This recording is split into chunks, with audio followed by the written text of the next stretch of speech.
What's shaking, everybody? It's your boy King of the Golden State coming at you with another haul video. This haul video is a special one, being it's the 50th episode of the Wednesday Pile. Yeah, no one gets a free t-shirt or baseball cap or anything like that, but I just felt like saying it is what it is. So, without further ado, the Wednesday Pile, I'm just picking up stuff from my comic shop, stuff that I thought was the best of one or two issues I read, and a couple I like the covers for, just simply for the fact of being. For example, this cover here, and that is a Deathstroke number 16, and it's a Bill Sienkiewicz cover, believe it or not. I wouldn't really expect him to do many of these covers. He does DC covers, but I didn't expect him to do a Deathstroke cover. This is a pretty sweet looking cover. If I knew this came out before the WonderCon, I probably would have had him sign this cover and had it slabbed. It's really a cool looking cover. I have been a little behind on Deathstroke, but I just like the cover straight up. And yeah, I'm sure a lot of you guys probably got that same feeling when you guys saw this at the comic shop. Or if you're not big on Deathstroke, I'm sure a lot of people have overlooked the character. Then go, I would say go check it out. Another book came out. The guy who was at the con last week, Royals number 1. I never heard of Royals at all. And this cover is done by John Boy Myers. And like I said, same thing as before. If this came out last week, I probably would have had John Boy Myers sign it. But I don't know. Maybe it was just the timing of it, of everything. Everything was just like 1 week late of everything. So I just like it. And, you know, I don't know anything about it. So I'm going to give it a read since it's the number 1 issue. So I'll go from there and see what's up.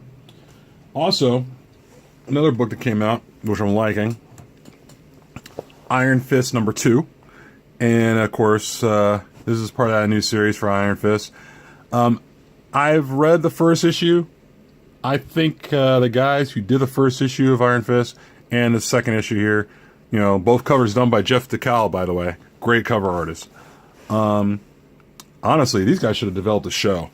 These guys should have been the ones working on the Iron Fist show, because the first issue of Iron Fist was probably better than almost any episode of the show that's on Netflix right now. And I can't wait to read the second issue. I mean, like I said, the covers are good. The interiors aren't done by the cover artist, but done by different artists. And the storytelling's good. You know, the writing's pretty damn good. So, you know, like I said, I'm looking forward to reading the second issue.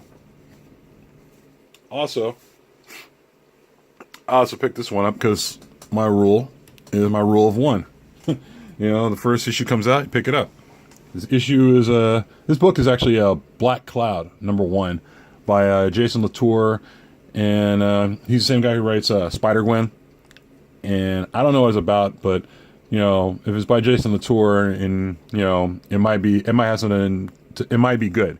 So, I thought about buying multiple copies of this, but it's hard to roll the dice sometimes when it comes to first issues for Image. So I decided to leave a couple behind, which I'm probably going to regret, because something in my brain was thinking, there's 3 issues of Black Cloud on the newsstand.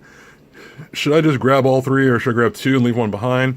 But I was like, you know what? I'm just going to regret it. I'm going to buy 1 copy and leave the other 2 behind. Watch. I'm sure, knowing my luck, this will probably be a big-time book in the next 2 years. You know, I'm sure it'll be film talk and what have you, so I don't want to go that far. But anyway, I picked up 1 and I moved on. Can we do something here? When we have movies that come out, can we have the movie adaptation come out around the same time as the movie itself? Because I'm kind of like, I'm getting a little annoyed by it. But don't get me wrong, I like picking this up. You know, like the movie adaptation of Rogue One. And right now it's April. The movie came out in December. I mean, back in the days, I hate to sound like an old person, but back in my day, when the movie came out, so did the movie adaptation. So, I'm just wondering, can we just, I mean, because this is like the second time that Marvel's done this, or Disney, or whoever who works up there, but they did, what, a 4-issue run of Star Wars The Force Awakens about months after, I think it was several months after the actual movie came out, and they decided to do a 4-issue run of a movie adaptation. And it's like, how about we work on the timing of this? How about we do this where, it comes out at the same time the movie comes out. This is coming out at the same time the Blu-ray comes out, which is kind of weird. So, I don't know. Maybe they have an explanation for it. Maybe you guys out there have an explanation for it. I don't know. But I just thought it would be a better idea if they just did it around the same time. But although, don't get me wrong, I mean, Phil Noto here, he did a great cover, and I'm looking forward to reading the book, which is hilarious. Speaking of reading, I just read this, X-Men Gold. I think it's a one-shot, or it might be a regular series. Somebody could tell me. But I just read it. Actually, I think it's an ongoing series, because what am I talking about? I just read the end of it. It was actually pretty good. Pretty simple. I like that they're putting the characters' faces up here, a la, like, say, 15, 20 years ago. Back then. They're kind of bringing that back. And I hope they do that for every comic for the Marvel Universe, because, some of those books just need that. I like those little heads on the corner. So I read this this time around for X-Men Gold. Kitty Pryde is the leader, which is still hard for me to it was still a hard pill for me to swallow, being that Storm and Cyclops, I always look at the leader of the X-Men. So it's always been one of those things for me. But I'm fine with Kitty Pryde being the leader. After reading it, I thought it was pretty good. They are set in Central Park. They still have Old Man Logan in here, which I think is still a gimmick in my opinion. They need to bring back the old Man Logan, which is basically the original Wolverine in my opinion. Rachel Summers, she is known as Prestige, no longer known as Phoenix or Marvel Girl or what have you. And X-Men for me is one of my favorite soap operas.